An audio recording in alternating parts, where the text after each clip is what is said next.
Peacock Feathers by Temple Bailey. Chapter 9. 1. I married Mimi Lebrun just 24 hours after I arrived in St. Louis. The thing, as I look back upon it, seems incredible. It is hard even now to recall the moves in the game I played, for it was a game with the highest stakes in the world, in my own future and Mimi's. I had written to her a short note telling her it was imperative I should see her, and that I would call her up as soon as I reached St. Louis. "I ought not to speak to you, Jerry," was the first thing she said to me over the telephone, "after the way you have treated me." I ignored that. "May I come now? I can't wait." "Not until 1 o'clock. Mother has a luncheon engagement and she will be out by that time." "Can't you lunch somewhere with me?" "No, I have a seamstress working for me, and anyhow I am not quite sure that I have forgiven you, Jerry." But I knew that she would forgive me. I would admit no thought of failure. My train had arrived at 11:30. I went to a downtown hotel, made myself spick and span, and found a florist.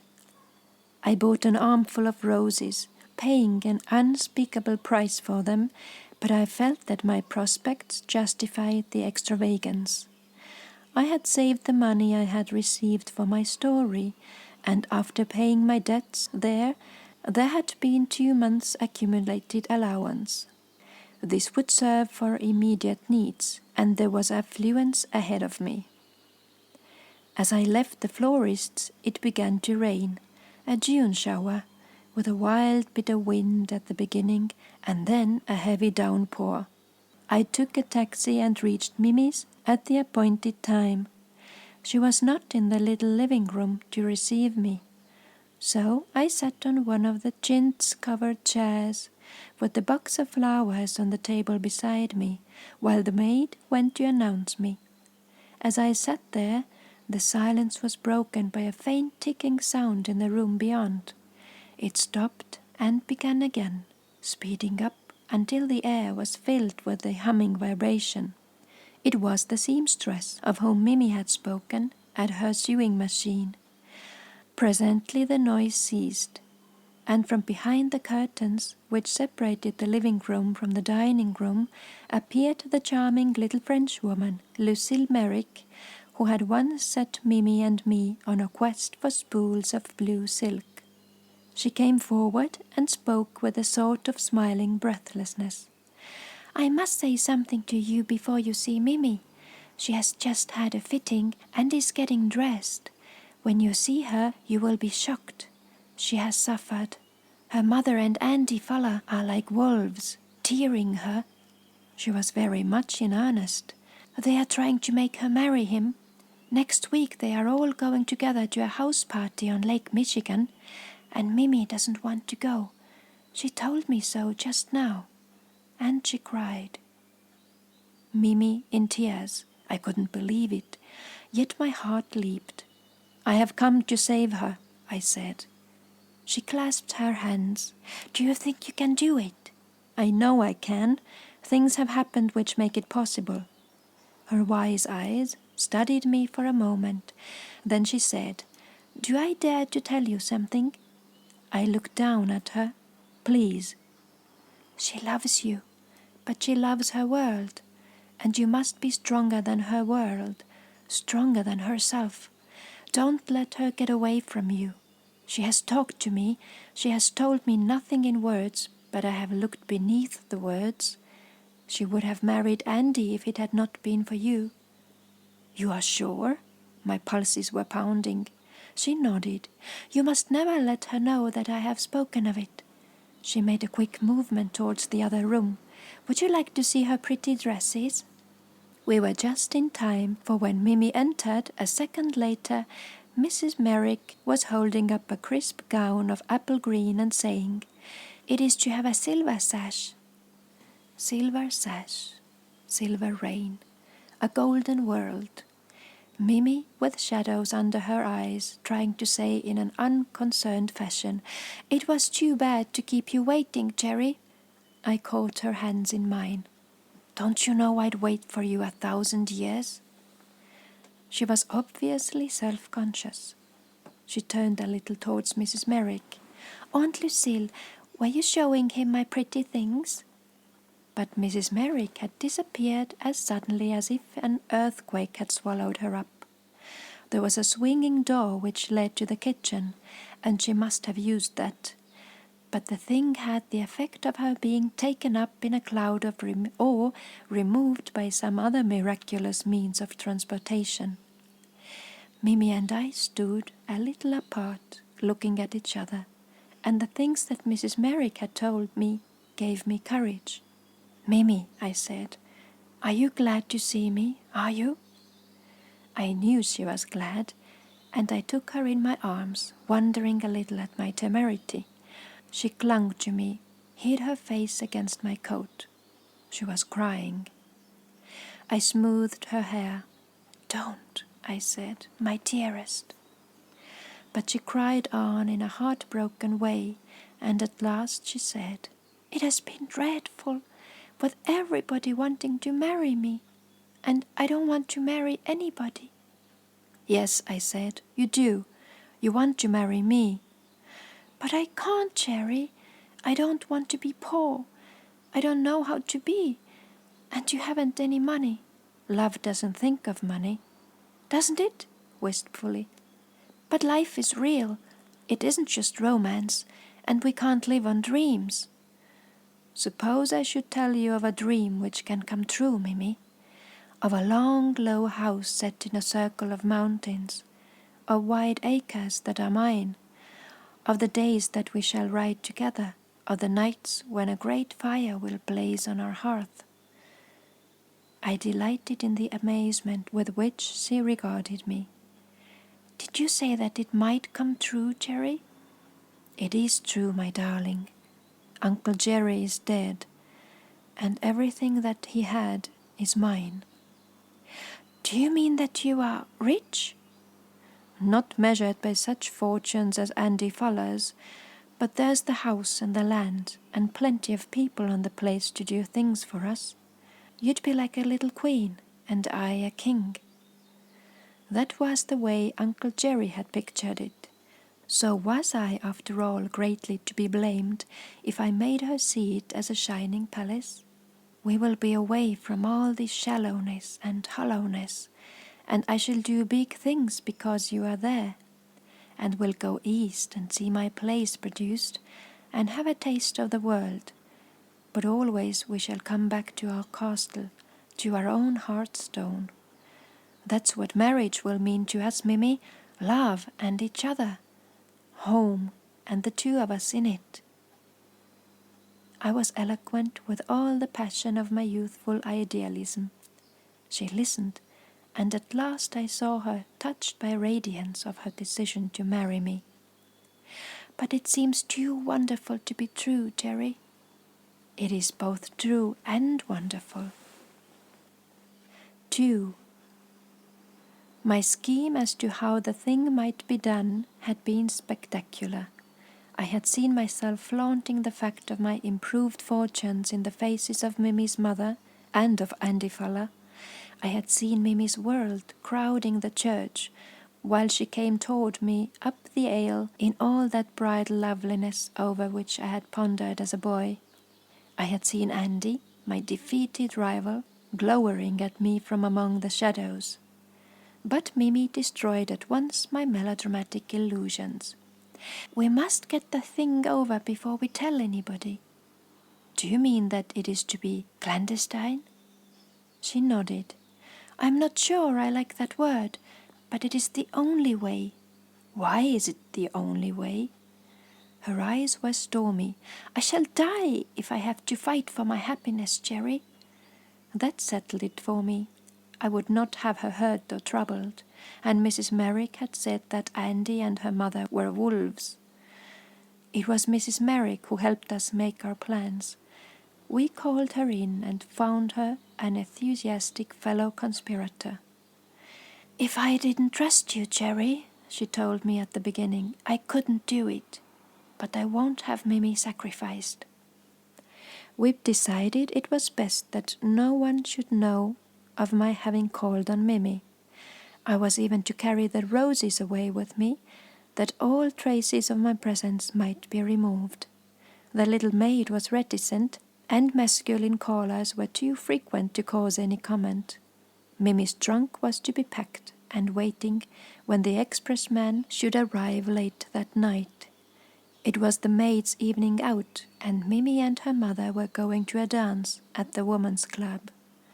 I would whisk Mimi away from the dance long enough to let the expressman in, and then whisk her back before she was missed. I had suggested that she content herself with a bag and leave her trunks, but she was scornful. "I have 1,000 things to take with me." We were to be married at Mrs. Merrick's. We still had the hours of the afternoon to get the license. We had, I think, a sense of breathless hurry, as if something might happen if we delayed. Yet at my moment of leaving her, Mimi demanded, "What shall I do if I ever regret it, Jerry? How do I know that I'll be happy?" "But you do know it, don't you?" "I'm not sure." "I will make you sure when you are mine forever." 3. It was when I went to the club that night to call for Mimi that I had an encounter with Andy, which threatened to spoil everything. It was raining so hard that I braved a possible recognition and stood just within the awning that led up the steps to the big front door. My taxi moved on a bit to make way for a big car, and out of the car stepped Andy, tall and dark, and with his conqueror's air, which I hated. He saw me and stopped like a shot. "Chandler, when did you get back?" Today." "Are you going in?" "I'm not invited." He still lingered. "Are you waiting for someone?" "Yes, for Mimi." I would have said it if I had died for it. I had nothing to hide from him. She was mine. I would claim her before the world if she would let me. I forgot all of our well-laid plans. I forgot everything except the triumph of the moment. I stood shoulder to shoulder with him now in my changed fortunes. I towered high above him in my knowledge of the happiness which was to come to me. I saw that he was puzzled. "She's not leaving so soon. I have a couple of dances with her. She will be back in time for them." And now, at the top of the steps at the end of that long tunnel of canvas, we saw Mimi. She was wrapped to the ears in her splendid cloak, and her hair above it burned with a russet flame. I was aware, as she came towards me, of her trepidation. I spoke at once. "I have told Falla that you'll be back in time to dance with him." She recovered herself, met his sullen eyes squarely, and said, "Isn't it a lovely night for a ride?" "It's a perfect flood, Mimi. My car nearly floated. You are very foolish to go out in it." "Am I? But I want to ride with Jerry, and he's going away tomorrow." I saw a look of relief flash across his features. For how could he know, poor fellow, that when I went, Mimi would go with me? Mimi passed him, and I helped her into the taxi. "If you don't smile before I come back, Andy," she said to him, "I shan't dance with you." She waved her hand as we drove off. Then she turned to me and said sharply, "Jerry, he'll tell Mother you're here." I know, it was foolish of me to show myself. But if she ever asks questions, you can say as you said to Falla, that I'm going away tomorrow. I was to hear later of that last heartbreaking argument between mother and daughter. Mrs. Lebrun came into Mimi's room when they returned from the dance, and taxed her with having seen me, with having offended Andy, with being heartless, with being selfish, with being ungrateful, with being cruel. And Mimi had listened, white-faced, and had said, "You know how I hate Andy. Do you call it selfish to refuse to marry a man I don't love? Mimi, love, as you call it, doesn't count after a few months. If you'll think of the happily married women we know, you'll find that they are the ones whose husbands make them comfortable. And you must stop this foolishness about Jerry. Oh, well, he's going away tomorrow, Mother. Where is he going? West, to his uncle's ranch. But she did not tell her that Uncle Jerry was dead, and that I was his heir. Nor did her mother dream, when Mimi started out for a walk the next morning, that years would pass before they would meet. 4. We were married, as I have said, in Mrs. Merrick's old house. Most of it was rented to lodgers, but she had retained the long front room in the English basement, and had made a parlour of it, with her meals served at the other end on a shining square of dark mahogany. With the kitchen and a bedroom on the floor above, she was very comfortable, and an old coloured maid, Ginny, cooked for her, and prepared our wedding breakfast. One of Mrs. Merrick's lodgers was a clergyman. It was he who performed the ceremony and made the fourth at the breakfast.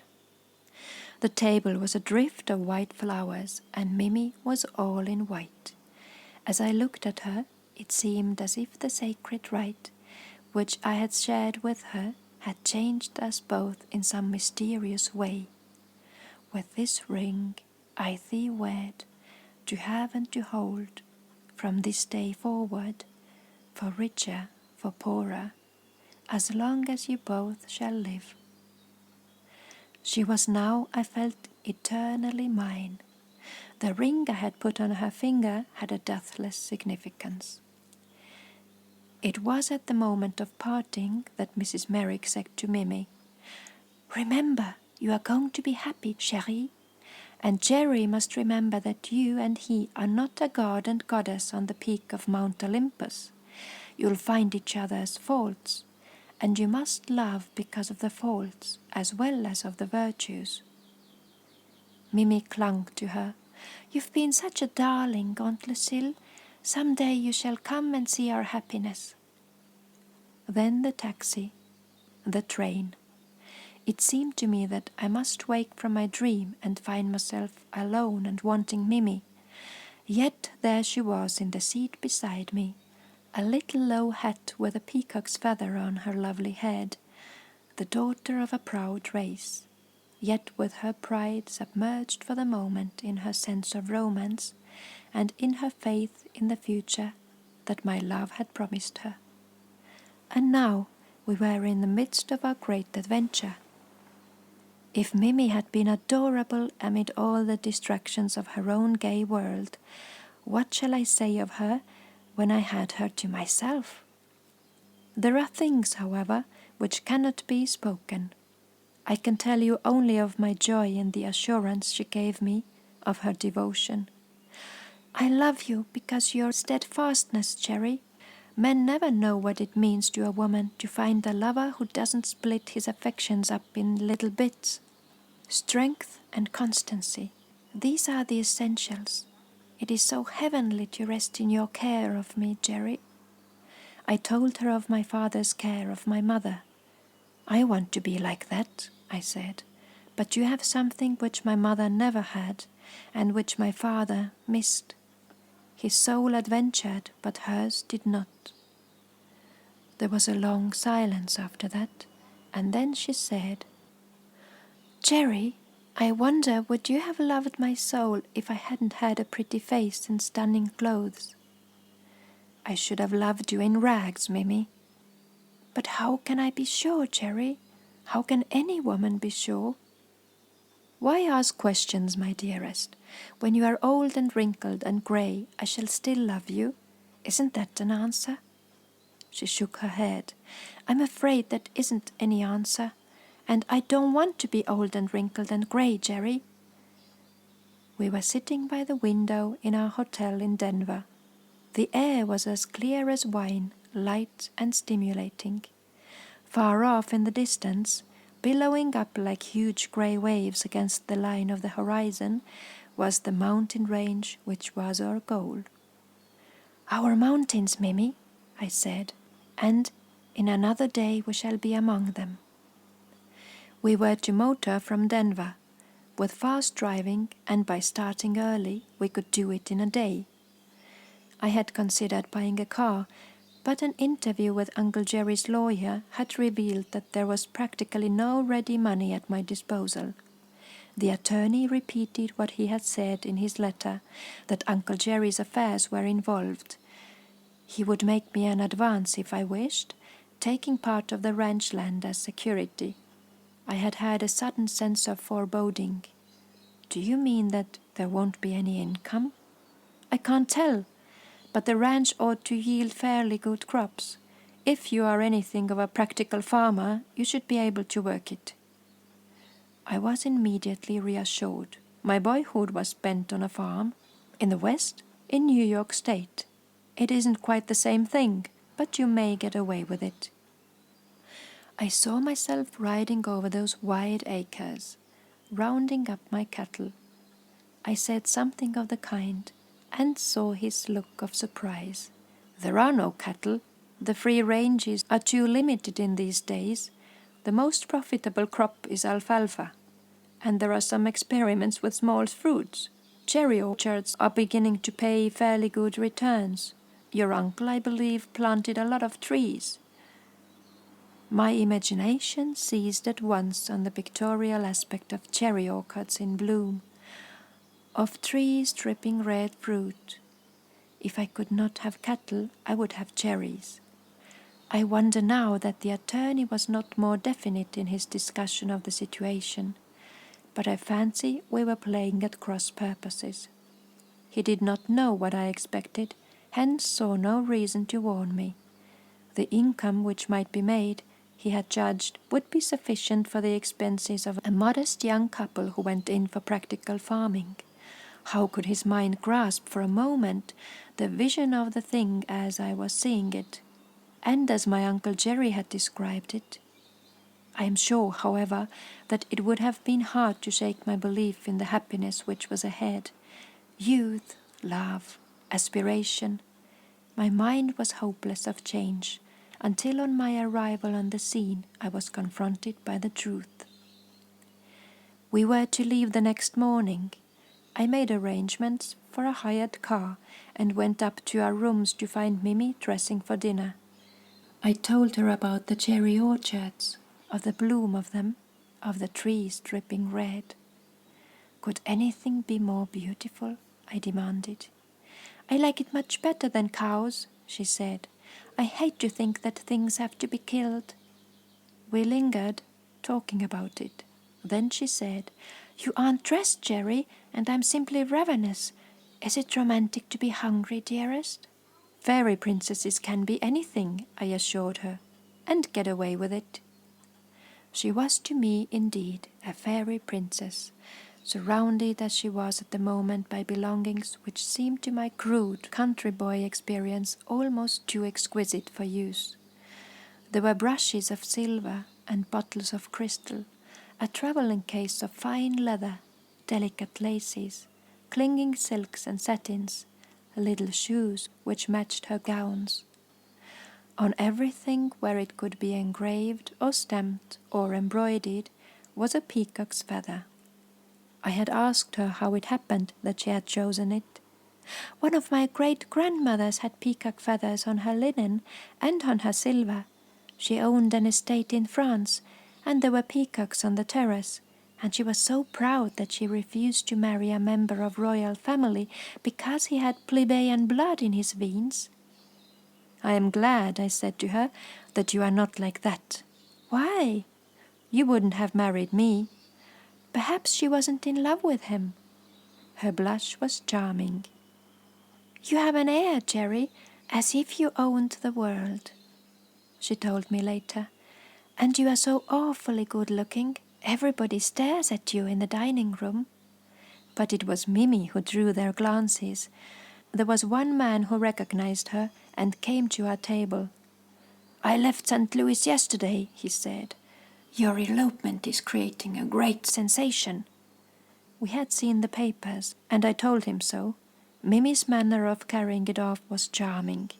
It was my fault. I have always wanted to do something different. Jerry doesn't like clandestine things, but it was easier than the other. Bridesmaids and a trousseau and all the rest of it. He laughed. Andy is in mourning. I saw him just before I left. He was like a thundercloud. When the man went on a few minutes later, neither he nor Mimi had mentioned Mrs. Lebrun. But the paper had said that Mimi's mother had treated the matter as the whim of a spoiled child. It was, we thought, rather sporting of her to put it as she did. The effect was of there being no reason why Mimi should have run away. She might have been married at home. There would have been no opposition. I was my uncle's heir, and in every way eligible. We had told her of my inheritance in a letter which we had mailed to her on the moment of departure. It had been a hard letter to write. We had left her, as it were, stranded on the shores of her ambitions. Yet the small income which she had from her husband's estate would be sufficient for her own needs when she had no daughter to launch on the social seas. While I could not feel sorry for her, I promised myself that as soon as I knew something of my own finances, I would make her an allowance. Mimi's mind was not at rest. I feel positively brutal, Jerry. Mother loves luxury, and I was her last hope. I had no sympathy to spare. Perhaps she'll have time to think of some of the finer things, I said with a touch of smudgeness. What are the finer things? Well, the love of money deadens people's souls. But one can't be civilized without it. It depends on what you mean by civilization, Mimi.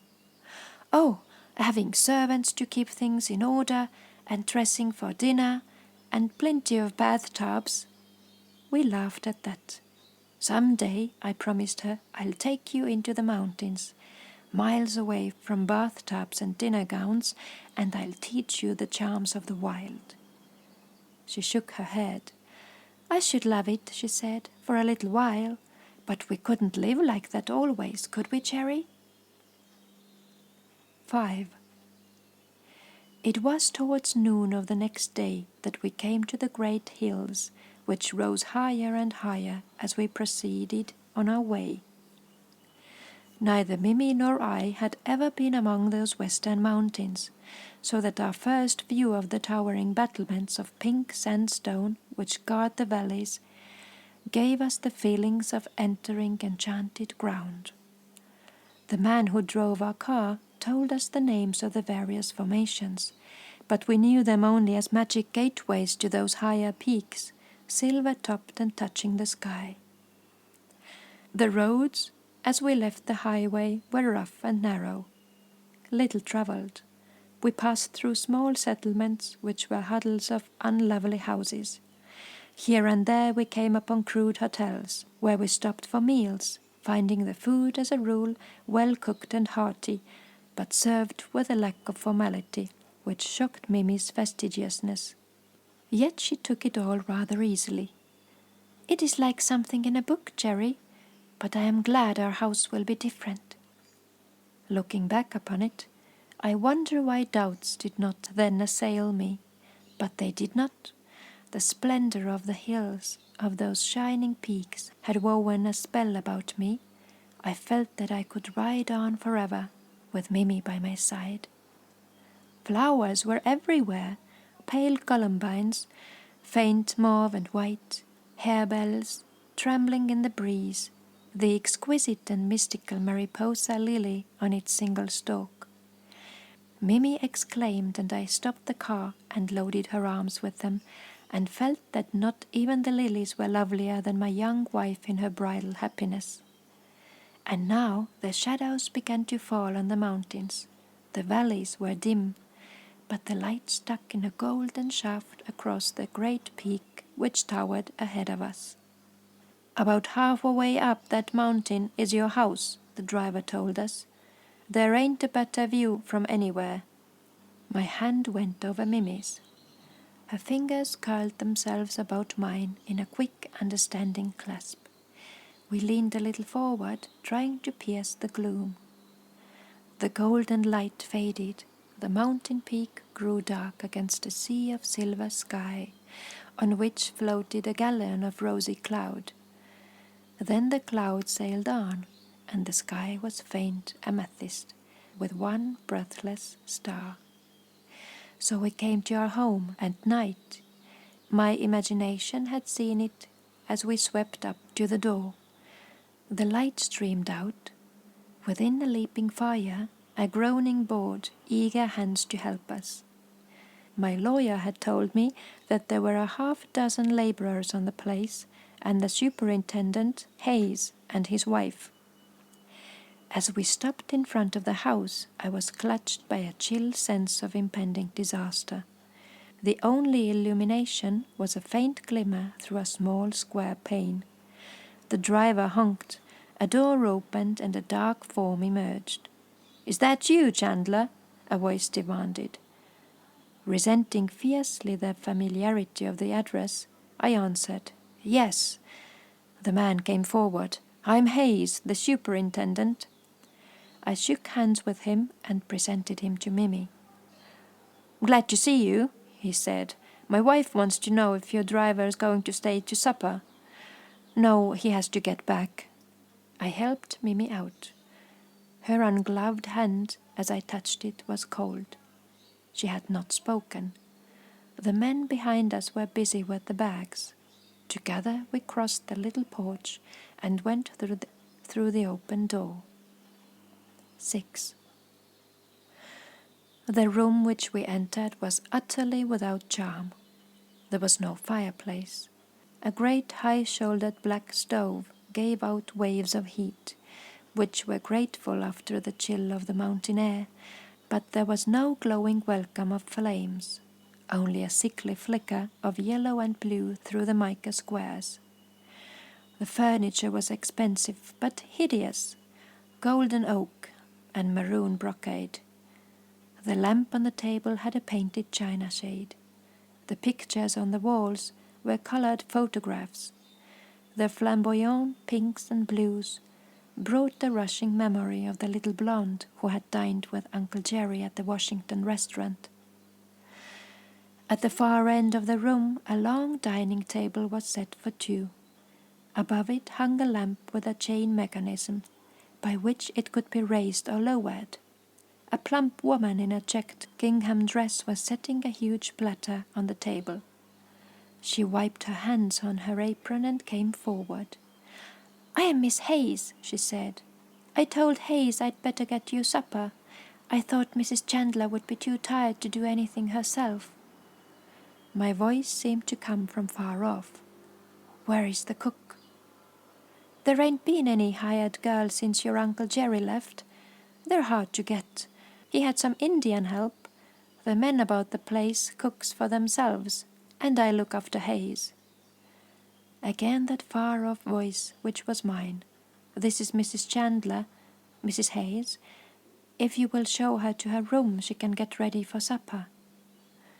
Without a glance at me, Mimi followed her.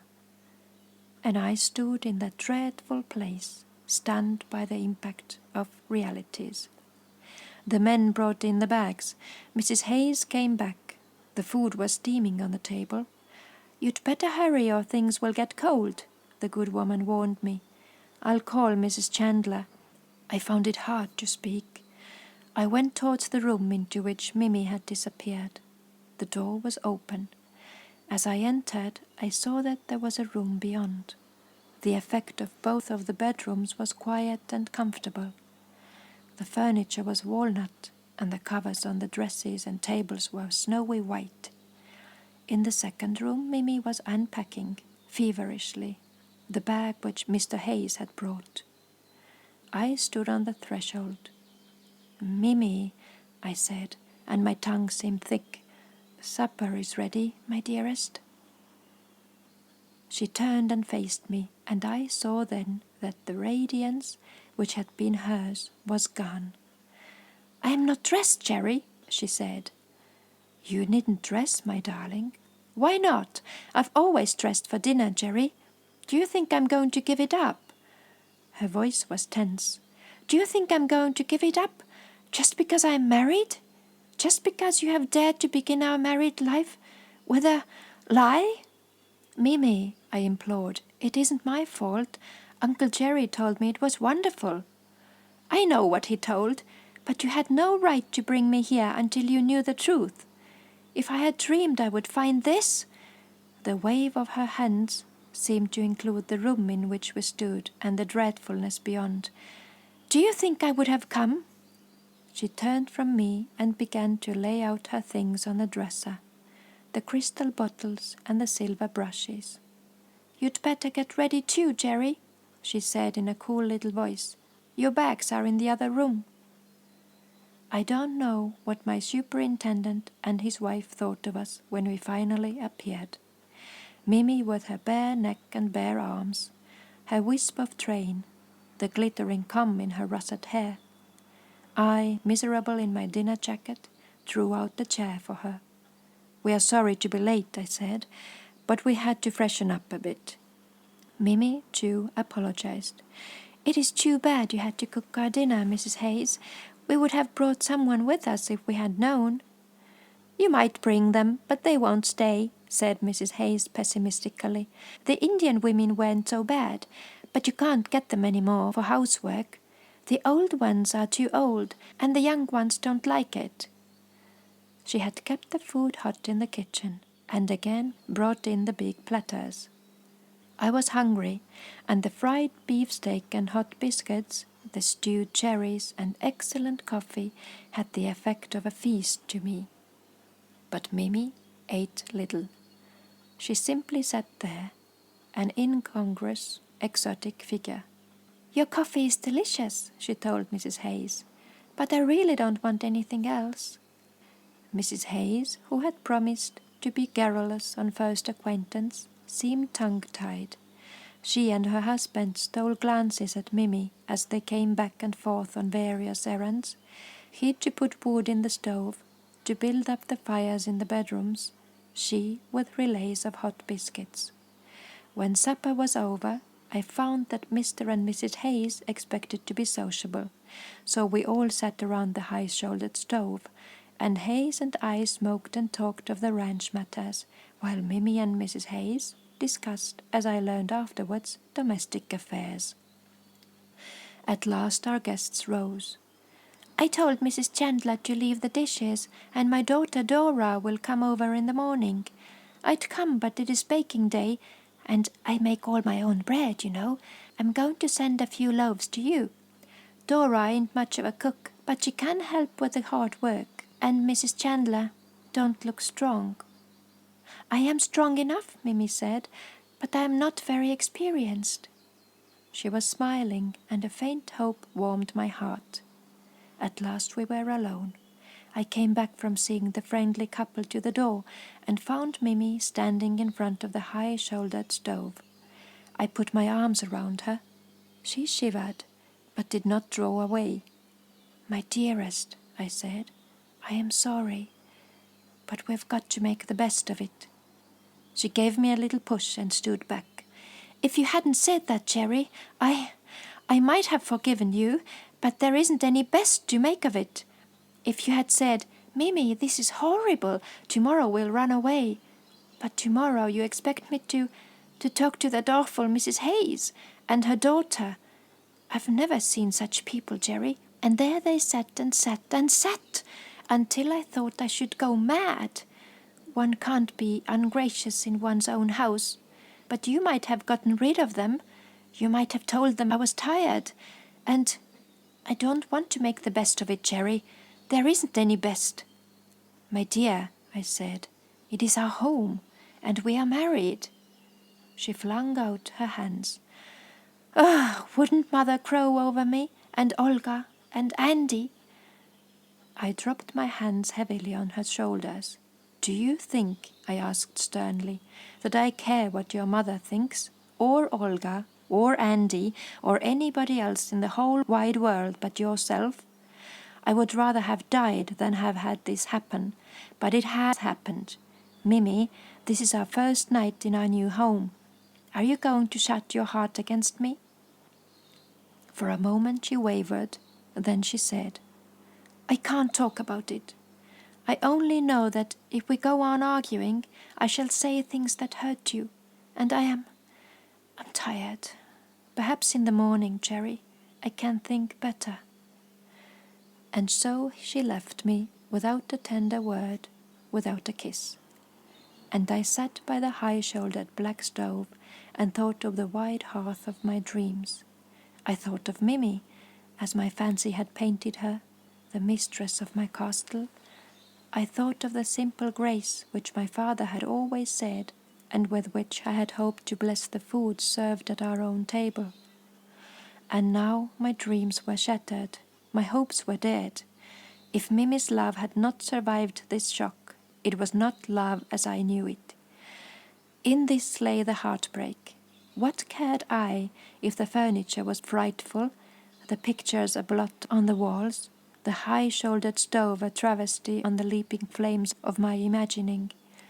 If Mimi had loved me, we could have laughed at it all, have surmounted all obstacles, have found bliss even against such a background. I told myself that I had seen people happy in surroundings as primitive as these.